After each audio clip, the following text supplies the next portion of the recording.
नमस्कार बंधुरा मितालिस कुकिंगे आपनादेर अनेक अनेक स्वागत जानाई। डिमेर झोल झाल कषा खेते खेते आर भालो लागे ना, तो भाबलाम आजके एक डिमेर अन्य रकम रेसिपि करब। तो प्रथमेई आमी डिम सिद्धर जोन्नो जल निये निয়েছি একটা বাটির মধ্যে। এবার আমি ডিমগুলোকে দিয়ে দেব একে একে।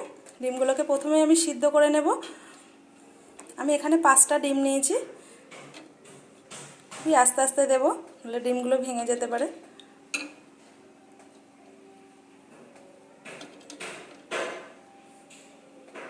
গ্যাসটা অন করে নেব।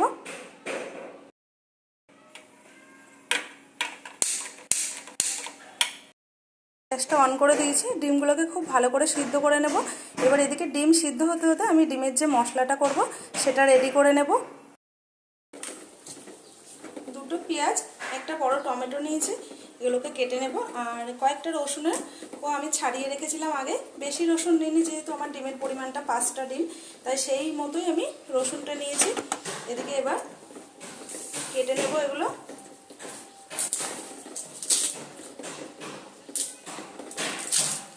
পেঁয়াজের খোসাগুলো আগে খুব ভালো করে ছাড়িয়ে নেব।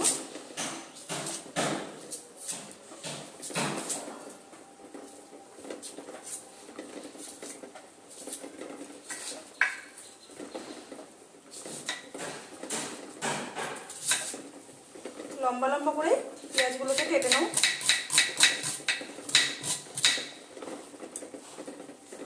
একটু ছোট্ট ছোট্ট করে কাটবো।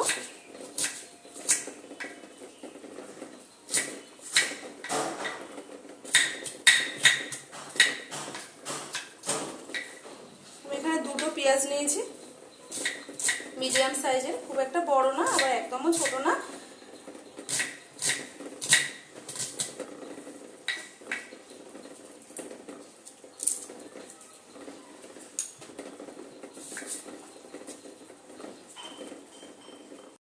সেম প্রসেসে এই পেঁয়াজটাকেও কেটে নেব।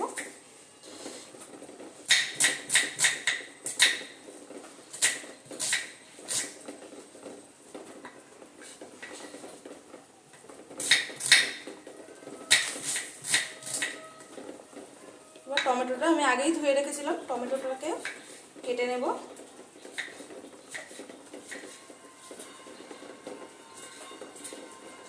একটু ছোট ছোট পিস করে নেব, তাহলে মশলা করার সময় মিক্সিং জারটায় অত প্রেশার লাগে না। একটু বড় মশলা হলে, মানে বড় বড় করে কাটলে একটু মশলা করার সময় একটু মিক্সিং জারটায় মোটরে একটু প্রেশার লাগে।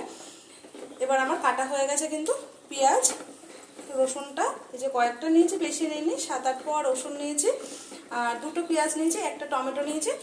এবার এগুলোকে আমি একটু তেলের মধ্যে হালকাভাবে ফ্রাই করে নেব, তারপরে কিন্তু আমি মশলাটা করব।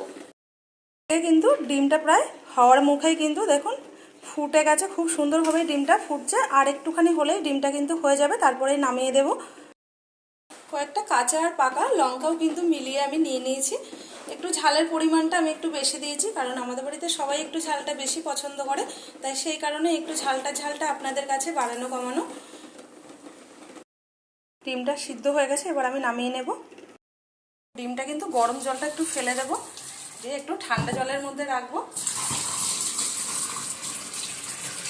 তাহলে একটু তাড়াতাড়ি ঠান্ডা হয়ে যাবে। ডিমের খোসাগুলো ছাড়াতেও কিন্তু আমার খুব সুবিধা হবে। ডিমগুলো ঠান্ডা হতে হতে আমি মশলাটা একবার হালকা তেলের মধ্যে ফ্রাই করে নেব। বলতে ওই যে পেঁয়াজ টমেটো রসুন যেগুলো আমি আগে কেটে রেখেছিলাম, সেগুলো কিন্তু হালকা তেলের মধ্যে একটু ভেজে নেব। ভাজার পরে কিন্তু মশলাগুলোকে পেস্ট করে নেব। ফ্রাই প্যানটা বসিয়ে দিয়েছি, একটু গরম হলে তারপরে তেলটা দিয়ে দেব।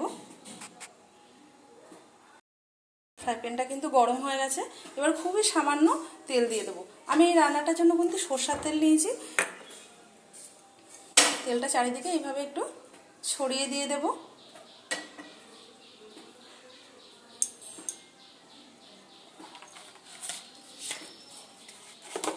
বেশ কয়েকটা, অল্প একটু, বেশ কয়েকটা চীনা বাদাম নিয়ে নিয়েছি।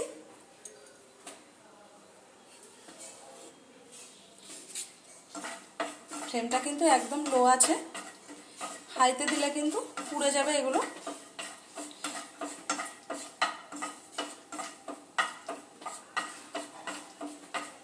একটু লাল হওয়া পর্যন্ত নাড়াচাড়া দিয়ে ভেজে নেব।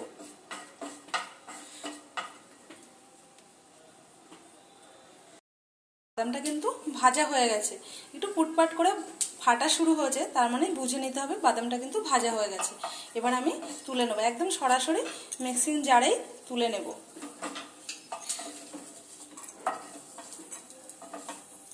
তুলে নিয়েছি। এবার অন্যান্য যে মশলাগুলো করব সেগুলো একে একে সবগুলো দিয়ে দেব।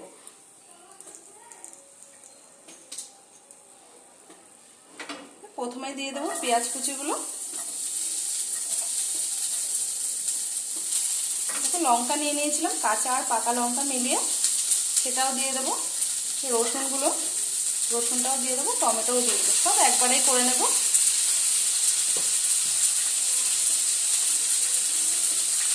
এবার একটু তেলটা কিন্তু পরিমাণে খুবই কম দিয়েছি। এবার এই মশলাগুলো একটু রং বদলানো পর্যন্ত নাড়াচাড়া দিয়ে ভেজে নেব। হ্যাঁ, আমি যে ভুলটা করেছি আপনারা কিন্তু সেই ভুলটা একদমই করবেন না। এই যে কাঁচা লঙ্কাগুলো দিয়েছি, কাঁচা লঙ্কার মুখগুলো কিন্তু একটু ফাটিয়ে দেবেন, নইলে কড়াইতে দেওয়ার সঙ্গে সঙ্গে একদম খই ফোটার মতো ফুটে গায়ের মধ্যে ছিটে চলে আসবে। লঙ্কাগুলো একটু মাঝখান দিয়ে চাকুর আগা দিয়ে বা 2 ভাগ করে ফাটিয়ে তারপরে দেবেন। কিন্তু আমি যে ভুলটা করেছি একদম ফুটফাট করে ফেটে গায়ের মধ্যে চলে আসছে।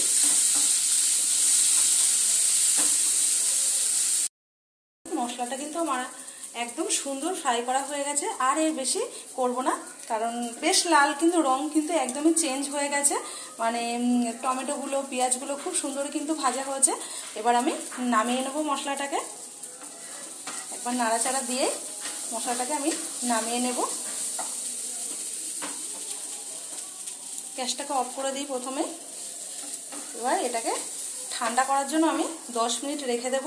ওদিকে আমি সিদ্ধ ডিমটাকে ছাড়িয়ে নেব। ডিমগুলো কিন্তু বেশ ঠান্ডা হয়ে গেছে। এবার আমি দেখুন একটা ডিম কিন্তু সাইড দিয়ে ফেটেও গেছে। এবার ডিমগুলো খোসা ছাড়িয়ে নেব। একটা ডিম কিন্তু মাঝখান দিয়ে ফেটেই গেছে।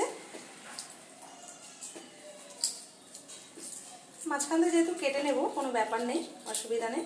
দেখুন একটা ছাড়ানো হয়েও গেল, আর একটাও ঠিক ছাড়িয়ে নেব। ডিমটা একটু এইভাবে হাতের সাহায্যে করে নিলে খুব সহজে খোসাটা ছাড়ানো যায়।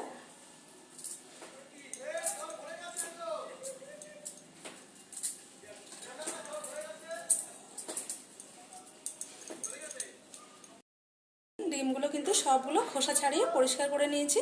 এবার আমি ডিমগুলোকে মাঝখান দিয়ে কেটে নেব। এই যে হাতের উপরে রেখে বা নিচে রেখেও করতে পারবেন। এই যে এইভাবে চাকুটা দিয়ে খুব আস্তে আস্তে করে নিতে হবে, যাতে কুসুমটা মাঝখান দিয়ে না খুলে যায়। এইভাবে 2 ভাগ করে কেটে নিতে হবে। বাটিটা সাইডে রেখে দিলাম আমি।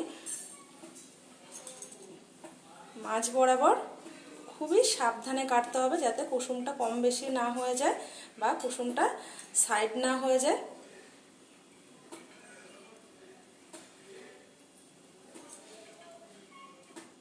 খুব আস্তে আস্তে আস্তে আস্তে প্রেশার। আর সিদ্ধ ডিমে কিন্তু বেশি একটা প্রেশার করতে লাগে না, খুব আলতোভাবে ধরলেই কিন্তু কাটা হয়ে যায়। এখানে আপনারা সুতোর সাহায্যেও কাটতে পারেন, সুতো দিয়ে মাঝখান দিয়ে ধরলেও কিন্তু খুব সহজেই কেটে যায়। এই ডিমটা কিন্তু আগেই ফেটে গেছিলো, সিদ্ধ করতে গিয়ে বললাম না একটা ডিম ফেটে গেছে, সেটাই হচ্ছে এই ডিমটা। ফেটে গেলেও কোনো অসুবিধা নেই, যেহেতু আমি ডিমগুলো মাঝখান দিয়ে কেটেই নিয়েছি, সেই ক্ষেত্রে কোনো অসুবিধা ছিল না। দেখুন ডিমগুলো কিন্তু মাঝখান দিয়ে সবগুলো কেটে নিয়েছি। এবার আমি মশলাটার দিকে ফিরে যাব। মশলাটা কিন্তু খুব ভালো করেই ঠান্ডা হয়ে গেছে। এবার একদম আমি সরাসরি মিক্সিং জারেই তুলে নেব। তার আগে একটা কাজ করব, আমি সরষা নেব। এখানে তো পেঁয়াজ রসুন টমেটো আর কাঁচা লঙ্কা নিয়েছি, আর এখানে একটু চীনাবাদাম ভেজে নিয়েছিলাম। এবার আমি এর মধ্যে একটু সর্ষে দিয়ে দেবো, 1 চামচ, চা চামচের 1 চামচ দিয়ে দিলাম কালো সর্ষে। এখানে আপনারা চাইলে 2 রকম সর্ষে মিক্সড করে দিতে পারেন, কালো সর্ষে আর সাদা সর্ষে, আর সর্ষের সঙ্গে পোস্তও কিন্তু দিতে পারেন। এবার আমি এখানে একটা সর্ষেই ব্যবহার করলাম, কালো সর্ষেটা আমার খুব ভালো লাগে, খুব সুন্দর একটা ঝাঁঝালো গন্ধ আসে, তাই আমি কালো সর্ষেটাই দিলাম, সাদা সর্ষে আর দিলাম না। আর পোস্ত এখানে আমি ব্যবহার করিনি, আমি শুধু একটু চীনা বাদাম ব্যবহার করেছি। আপনারা চাইলে কিন্তু এখানে পোস্তও দিতে পারেন।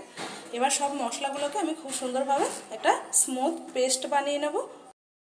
সব মশলাই কিন্তু একদম সরাসরি মিক্সিং জারে নিয়ে নেব।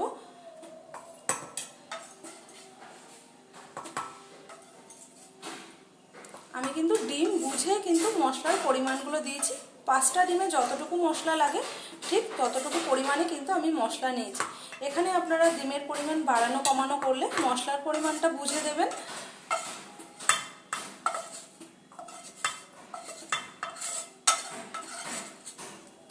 এইভাবে মশলাটা দিলে স্বাদটা খুব সুন্দর আসে, ওই কারণেই আমি মশলাটা একটু ফ্রাই করে নিয়েছিলাম হালকা।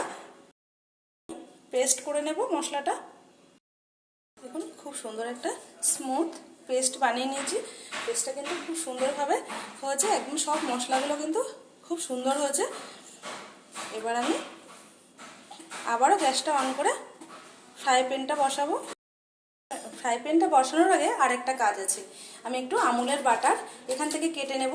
ফ্রিজে ছিল বাটারটা, একদমই শক্ত হয়ে গেছে। এই ডিমগুলোকে একটু ভেজে নেব, সেটা শুধু বাটার দিয়েই ভাজবো, সেই কারণে বাটারটাকে একটু কেটে নেব।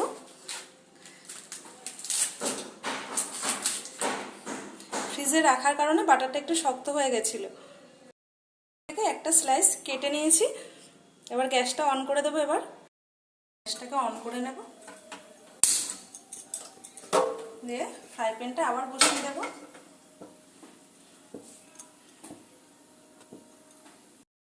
কিন্তু গ্যাসটাকে একদম লো ফ্লেমে দিয়ে দেব।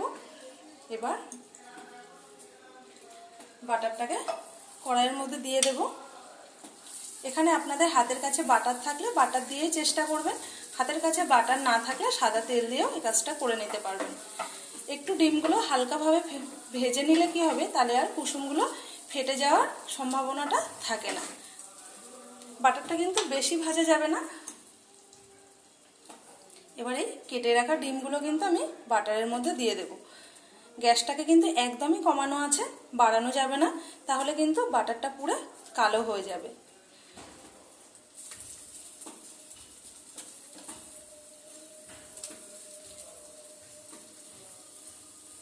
এইভাবে একটু ভেজে নিলে কি হয়, তাহলে আর কুসুমগুলো ফেটে বাইরে চলে আসে না।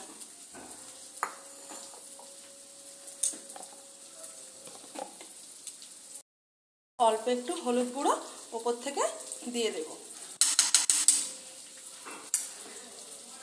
দিয়ে আস্তে আস্তে একটু এপিট ওপিট নাড়া দিয়ে নেব।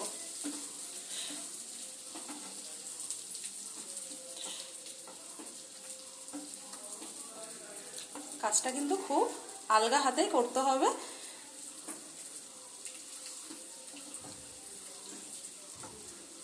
চামচ দিয়েই ভালো হবে, আস্তে আস্তে।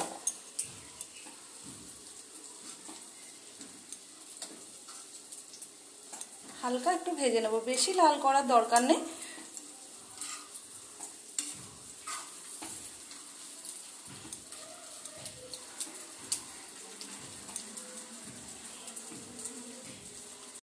একটু এই পিঠটা হালকাভাবে উল্টে দেব।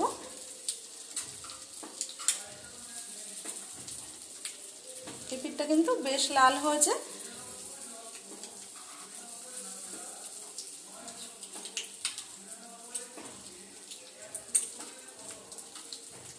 দুপুরের মেনুতে যদি এমন একটা রেসিপি থাকে ডিমের, তাহলে তো একদম খাওয়া একদম অসাধারণ একটা হয়ে ওঠে দুপুরটা। ডিমের তো আমরা ঝোল ঝাল কষা খেয়েই থাকি, মামলেট তারপরে পোচ খেয়েই থাকি, কিন্তু একবার হলেও আপনারা বাড়িতে এইভাবে বানিয়ে দেখবেন, খেতে কত সুন্দর লাগে।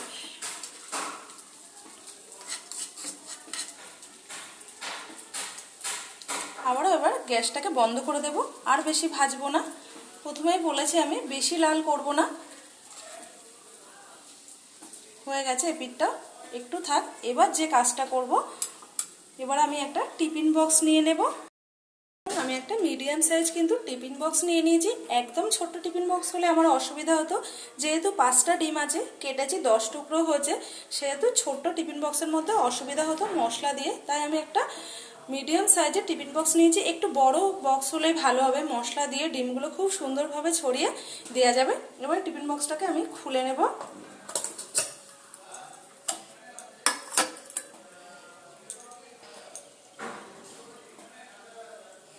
এবার নিচে একটু আমি প্রথমে একটু সর্ষের তেল দিয়ে নেব,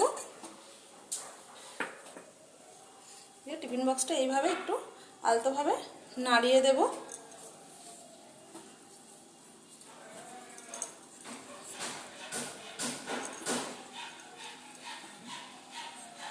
দেখো চারিপাশে কিন্তু লেগে গেছে। এই যে মিক্সিং জারে যে মশলাটা করা আছে সেই মশলাটা কিন্তু পুরোটাই আমি দিয়ে দেব। মিক্সিং জারটা ধুয়ে অল্প একটু জল দিয়ে দেব, মশলা লেগেছিল সেই কারণে ধুয়ে দিলাম। এবার পরিমাণ মতো লবণ দিয়ে দেব, পরিমাণ মতো হলুদ গুঁড়ো দিয়ে দেব, আর দিয়ে দেব একটু টক দই, ওই চা চামচের ধরুন 2 চামচের মতো টক দই দিয়ে দিলাম।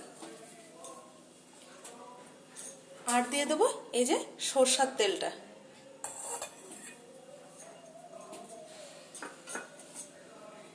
খুব ভালো করে এবার মশলাটাকে মিক্সড করে নেব। একটা চামচ দিয়ে মিক্সড করে নিলাম।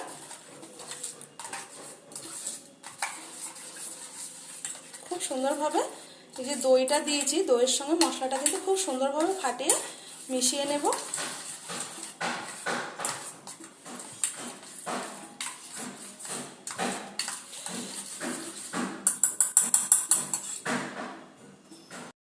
ফ্রাই প্যানে ভাজা ডিমগুলোকে এক এক করে বসিয়ে দেবো এর মধ্যে।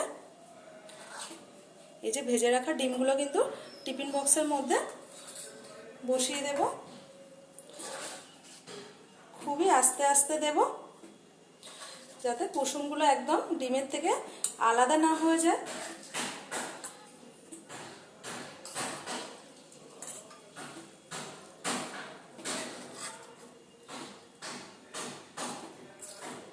এবার একটু আস্তে আস্তে মশলাগুলো ডিমের উপরে এইভাবে দিয়ে দিতে হবে, যাতে ডিমের মধ্যে কিন্তু মশলাটা সম্পূর্ণভাবে ঢুকে যায়।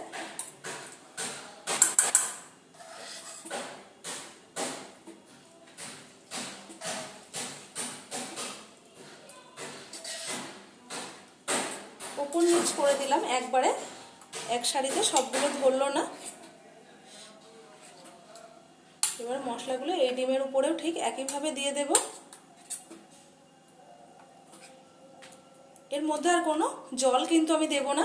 মিক্সিং জারটা ধুয়ে যতটুকু জল ছিল মানে মশলা লেগেছিল সেই মশলাটা ধুয়ে কিন্তু আমি জল দিয়েছি, এর মধ্যে আর কোনো জল দেব না। ডিম আর মশলাটা যেন ভেতরে ডুবে থাকে তেমনভাবেই কিন্তু দিতে হবে। এবার একদম সমানভাবে দিয়ে দিলাম। এবার এই যে একটু যে বাটারটা আছে সেই বাটারটা কিন্তু ওপর থেকে আমি দিয়ে দেবো। এই যে ডিমটা ফ্রাই করেছিলাম বাটার দিয়ে, সেই বাটারটা কিন্তু ফ্রাই প্যানে ছিল, সেই বাটারটাই কিন্তু এবার ডিমের উপরে এই যে বক্সের ভিতরে দিয়ে দেবো। আর কিন্তু আমি এক্সট্রা কোনো বাটার দিলাম না, যেহেতু বাটার দিয়ে ডিমটা ভেজে নিয়েছিলাম আর এর মধ্যে একটু বাটার ছিল সেই বাটারটাই দিয়েছি আমি, কিন্তু আর ওর ভিতরে মানে টিফিন বক্সের মশলার ভিতরে কোনো বাটার দিইনি। এতে যে এত অসাধারণ হয় আপনারা বিশ্বাস করবেন না, একবার এটা বাড়িতে না বানিয়ে খেলে কিন্তু বিশ্বাস করবেন না। আর হ্যাঁ, একদম ভুলবেন না ওপর থেকে কিন্তু কাঁচা লঙ্কা কুচি এইভাবে দিয়ে দিতে। বেশ কয়েকটা কাঁচা লঙ্কা আমি উপর থেকে দিয়ে দিলাম, আর দেবো না। এবার আমি টিফিন বক্সের ঢাকনাটা কিন্তু আটকে দেব। ব্যাস, এবার এদিকের কাজ কিন্তু শেষ। আবারও গ্যাসটাকে অন করব, গ্যাসটাকে আবারও অন করব করে একটা কড়াই বসিয়ে দেব। কড়াইতে বেশ খানিকটা কিন্তু জল দিয়ে দিয়েছি, ওটা আমি ভাপে বসাবো। তাই জলের স্টিম দেব, সেই কারণে কিন্তু বেশ খানিকটা দেখুন 2 কড় কড়াইয়ের যে আমার কড়াইয়ের যে মাপটা আছে, যে কড়াই নেবেন না কেন, ছোট হোক বড় কড়াই হলে সেই মাপ বুঝেই দেবেন। টিফিন বক্স বসিয়ে জলের মাপটা দেবেন। আর এখানে যেহেতু আমার কড়াইটা বেশি কিন্তু বড় না, সেহেতু আমি আঙুলের এখান থেকে আমার 2 আঙুল নিচে কিন্তু জলটা দিয়েছি, তার উপরে কিন্তু আমি জলটা দিইনি।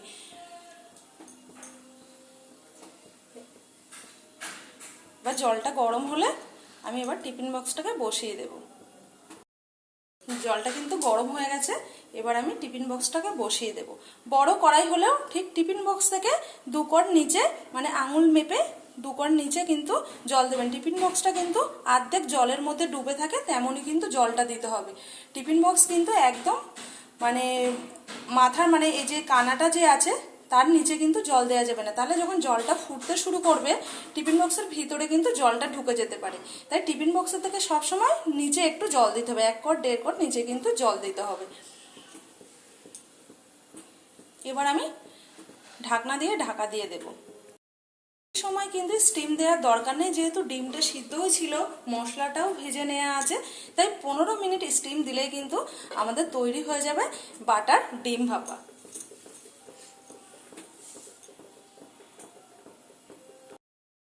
ভিতর থেকে কিন্তু কড়াইয়ের ভিতরে যে টকবক করে জলটা ফুটছে সেটা কিন্তু একদম পরিষ্কার বোঝা যাচ্ছে।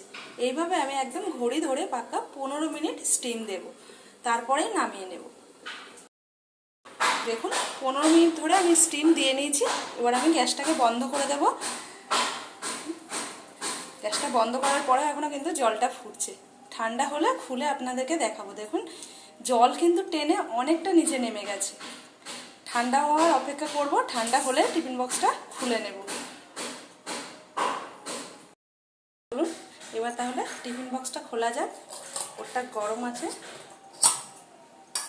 ওহো, এত সুন্দর একটা গন্ধ বেরিয়েছে, দারুণ একটা গন্ধ বেরিয়েছে। আর দেখতে কিন্তু কতটা সুন্দর হয়েছে দেখুন আপনারা, দেখতে কিন্তু দারুণ সুন্দর হয়েছে। দেখুন কত সুন্দর কালার হয়েছে, আর উপর থেকে কিন্তু তেলটা পুরো ভাসছে, আর গন্ধটা তো খুব সুন্দর একটা গন্ধ বেরিয়েছে। আমি এখানে কিন্তু কোনো শুকনো লঙ্কা ব্যবহার করিনি, কাঁচা লঙ্কা দিয়েই সব কিছু করেছি। আর দেখুন কালারটাও যেমন সুন্দর হয়েছে, দেখতেও তেমন। কাঁচা লঙ্কা হিসেবে কিন্তু কালারটা খুবই সুন্দর এসছে। চলুন তুলে দেখা যাক কতটা সুন্দর হয়েছে। গ্রেভিটা তো খুবই সুন্দর হয়েছে।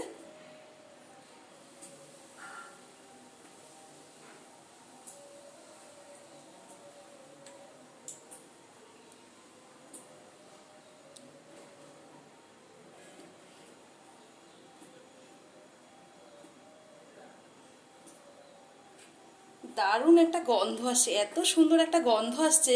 আর এটা যদি গরম গরম ভাতের সঙ্গে হয় অসাধারণ লাগে, খুব সুন্দর, খুবই সুন্দর। দেখতে যতটা সুন্দর হয়েছে আশা করি খেতে ততটাই সুন্দর হবে।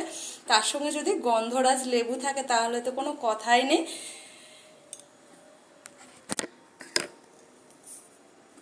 দেখুন তো বন্ধুরা, আমার ভিডিওটা যদি ভালো লেগে থাকে আপনাদের, আমার ইউটিউব চ্যানেলটিকে সাবস্ক্রাইব করবেন। আর ফেসবুক থেকে দেখলে একটা লাইক কমেন্ট শেয়ার করবেন, শেয়ার করে পাশে থাকবেন। ধন্যবাদ। আজকে এই পর্যন্তই, আবার খুব শিগগিরই আপনাদের সঙ্গে দেখা হবে। আপনারা সবাই ভালো থাকবেন, সুস্থ থাকবেন।